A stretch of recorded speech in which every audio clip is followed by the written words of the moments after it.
So we're officially on holiday, so no Monday coffee today. However, I thought you will find it interesting to see how I edit our Monday coffee podcast. Basically, a behind the scenes. And I've showed you a bit of a behind the scenes a while ago with our setup, the lights, cameras, and how we film Monday coffee. That will need an update because there's a lot of changes recently. But anyways, you saw how we record Monday Coffee, and now I'm going to show you how we edit it. Some of you might find it interesting. So first things first, I use a tool called DaVinci Resolve Studio to edit the videos, and you'll see it in the background here. So that's the tool. The reason why I'm using DaVinci Resolve, I really like the interface. I got used to it after 2 years of Monday Coffee and producing video content. I got used to this interface, so I really like it. It also, in terms of feature parity, is really close to something like a professional tool.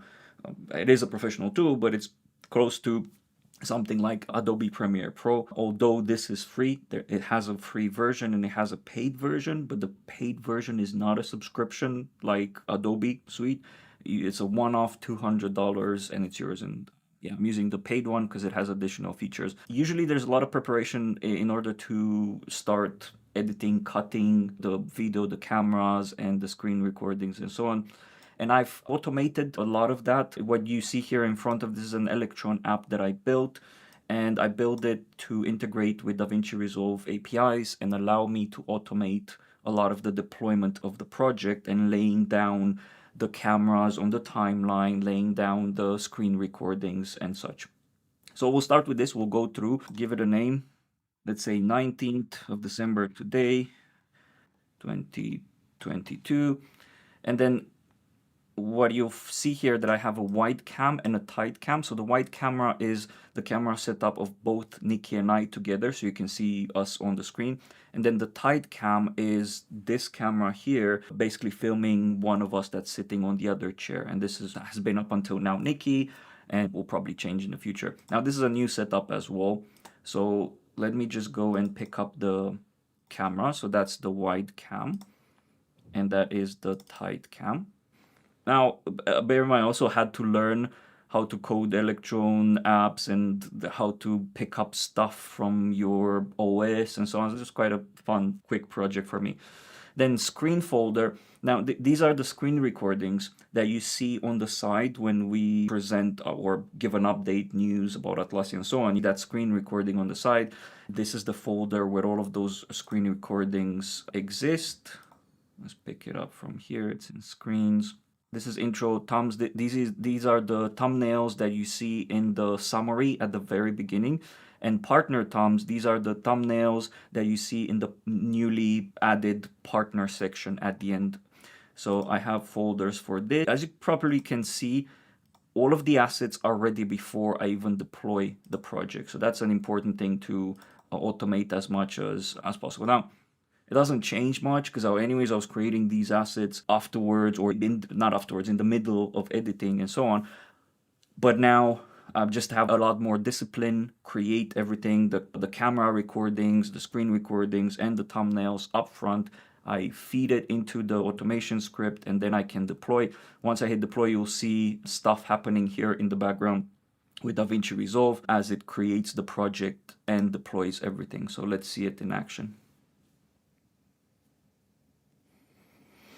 So it creates a new project. There you go.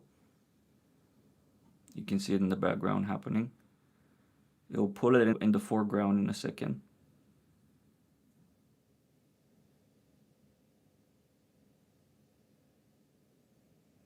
All right, so now you can see it lays down the screen recordings, and on top of it, those are the text that you see. I'll show you in a bit. And this is for the partner news. That's for the partner news, yeah. All right, so that's awkward.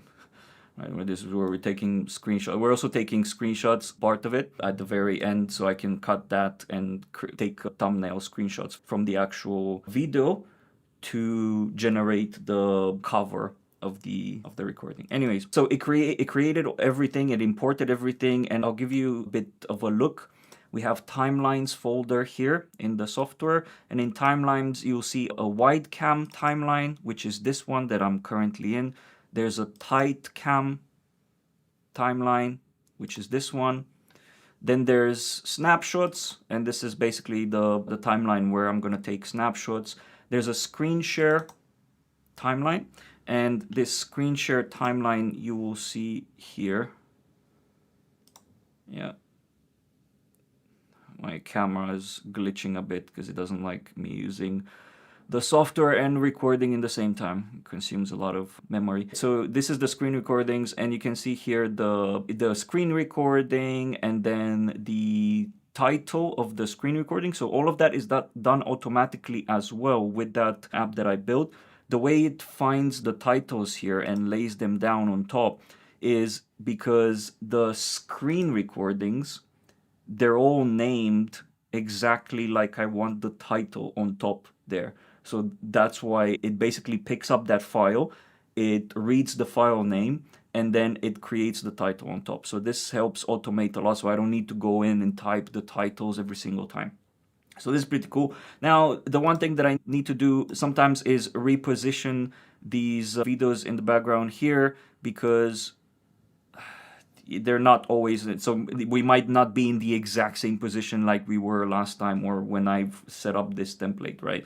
So I need to move that there, and then with me as well, that seems pretty on point. Yeah, so that's basically, that's the screen recording chunks. And then you have the hook, the intro, yeah, that you see at the beginning, and that's how it looks. What I usually do here, depending on who's on camera, I might zoom in a bit and reposition this good. As you can see, the thumbnails are there with the actual titles. Again, same thing, taken from the actual files, which is cool. And then we also have the partner news section, which this one is usually at the very end. Now, there's one thing, and then we have the final. And the final has all of these put together. You'll see, so this is the partner news, which is only going to be ending. This is the hook, the intro, which is going to be only at the beginning. And then you have the screen share on top of the wide cam, which we move from the screen share to the wide cam, right? A lot to take in here. I'm not expecting you to really understand everything, but I'm giving you an example of how we deploy and how we do things. Now, this has taken, basically, it's taken me 2 years to get to this setup as optimal as this. And as you saw, it literally took 30 seconds to deploy the entire project. Now, there are changes that I need to do. The number one thing that I need to do once the project is laid down automatically like this for me is go into the wide cam. I'll usually overlap with the tight cam here and just start cutting stuff, right? Because this is the preparation you see here, and then we talk about stuff, and then there's a bit of a break as we go to the next section and things like that. So we don't record, so we use scripts to record the updates, the sections, but we don't record individual sections for each, because we also talk about, commentate that specific update between us, and it's more organic like that. So we don't really talk about an update, then talk about another update. There's a bit of an in-between section where we commentate. Then that means that we have one recording for the whole thing. So there's gonna be a bit of a break there, and all of this I need to go in and cut. But because I have everything on timelines, once I cut in all of those other timelines where I have the screen recordings overlapping and so on, those will cut as well because of the structure of the project. Now, for me, it's not that difficult to cut because I have pedals that I can press and cut and trim and so on. I also have little board here with keys, with shortcuts and so on that I can adjust and do stuff. I don't know if you can see it. Yeah, there's the board there. So it doesn't take me that long to cut a 10 to 12 minutes video. However, I am going to automate this section as well. So I'll see how I'm experimenting with some Python scripts to remove blank spaces. I'm also looking at AI to help with that. But I'm also thinking of restructuring a bit how we record, so we can potentially just record the chunks, so then I don't need to cut that much. But I'll see. But at the moment, it doesn't take that much. Once everything is cut, and actually, let me cut here, and I will come back once the cut is ready. All right, so now everything is cut. As you will see here, all of these cuts. Now I cheated, given that this is just a demo. I copied from the previous project where I cut everything. So now the sections are cut and there's everything without the blank spaces and the bad takes. Although we're quite good with not having that much bad takes and having to redo much of it, because again, we're running on scripts and so on, so it's not that we don't need to do a billion takes. Once that's done, the next thing that I do is go into, for example, screen share here. And what I need to do here is adjust all of these. Yeah. So when they get imported automatically by my script, my camera is going mental. It doesn't like the editing. So when all of these get imported, the title here and the screen recording, now my script does everything. Like these are not rounded. There's no shadows here. So the script rounds the corners, puts the shadows and everything. But one thing that it doesn't do is, because it doesn't have the awareness of it, is it doesn't places these in the right position. Now I cut the video and things are not in this position, right? This will start at a certain point, so it's not going to start here. So if I play this,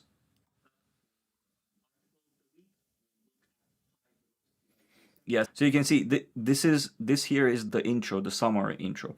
So definitely not where the log4j2 update is. So what I need to do is go to the section where I find the log4j. It's this section basically. So I need to move, now I know that it's over there, yeah.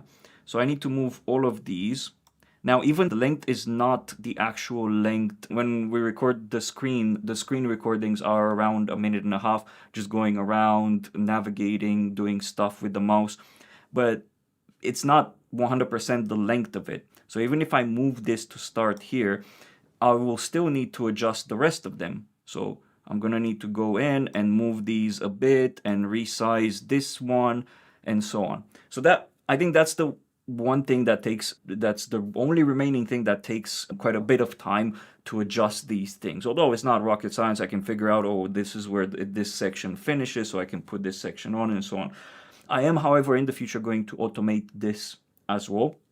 I'm thinking of how to automate it. I do want to get Monday Coffee in this format where everything looks super high end. It doesn't look like a, I don't know, Zoom recording with a screen share or something like that. I really wanted the whole Monday Coffee to feel next level in terms of quality and ization of the views, the sections and things like that. So that's why I stayed away from Zoom and just doing the regular Zoom and doing it quickly and so on. So this used to take a lot more time for me in editing, but with the automation now it's a lot shorter, and being able to in the future automate also the sizing of these things and the placement of them, then that's gonna just literally make this me not having to edit almost at all, maybe just polishing certain things, right? So that's where the state of it. Once I edit this, the other thing that I usually do that I actually enjoy doing is cropping the background,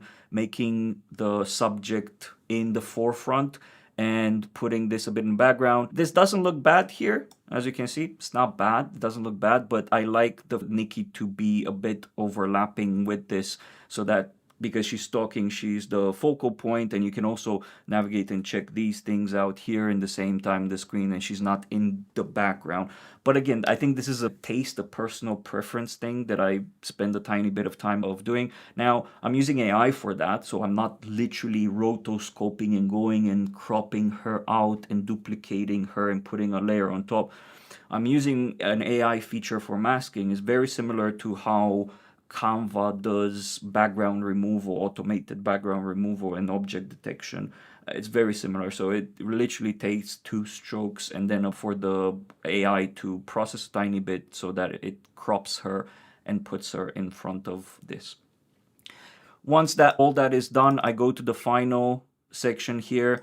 I figure out when should the screen share be on and when should the wide angle be on to show both of us. I'll have a background music that I usually place in here, drop in here quickly. And with the voices, again, I use AI feature. I use voice isolation here and dialogue leveler. So voice isolation, because usually there is a tiny bit of an echo in the room. The room is not fully treated. There's some treatment, but the voice isolation, what it does, it removes some of that reverb from the room. And dialogue leveler I also use because Nikki's voice will be a tiny bit lower than mine because mine reverberates a bit more in the room. So this leveler, again, using AI to level our voices properly. And that's it. Once that's done, I hit export and I export the video. Going back to what I said about the automation bit. Now, yeah, you could argue we could very well just record in Restream or some other tools, share the screen and do. And bear in mind, we did start with that. But again, I got into video editing. I learned DaVinci Resolve quite a bit in the last 2 years because we're also doing our own video content apart from Monday Coffee. I really enjoyed it. So we started recording the Monday Coffees, and rather than doing them live stream and so on, we started recording it somewhere last year and started editing in here and creating more shapes, doing nicer things, and gradually getting to the quality of Monday Coffee that you see today. And I also realized all of these polishing and placements and adjustments and so on take time. That's where basically this tool came into play. I looked into it, I saw that DaVinci Resolve had APIs, so I decided to automate using an Electron app like this. Now, the good thing about me spending a tiny bit of my weekend in this Electron app is now I've learned this tool, which means that I can also create other automation for DaVinci Resolve. We already have a screen recording webinar which you paste the video, you give it a project name, you paste the video, you select the video here, you select the screen recording, and it also already sets up everything on the timeline, gives your camera that round with the background, with the shadow and so on, so it positions things. So if I start a project in the future, a video content project with a specific format, then I can simply create another tab in here and think of how I'm going to automate it, create a template for the project and automate deploying that template and adding the assets inside the template and so on. Just rambling here now, but that's what it is. Hope you enjoy it. If you take anything away from this is don't settle a certain status quo when it comes to your project. If you're doing anything, social media, content, anything, if you feel like things are taking a bit too much time, figure out ways to make your life easier. And one of it is automation, as I'm applying here. So yeah, hope you enjoyed it. We'll see you after Christmas. We'll see you in early January with the regular Monday Coffee. Now you know how they're made. Bye.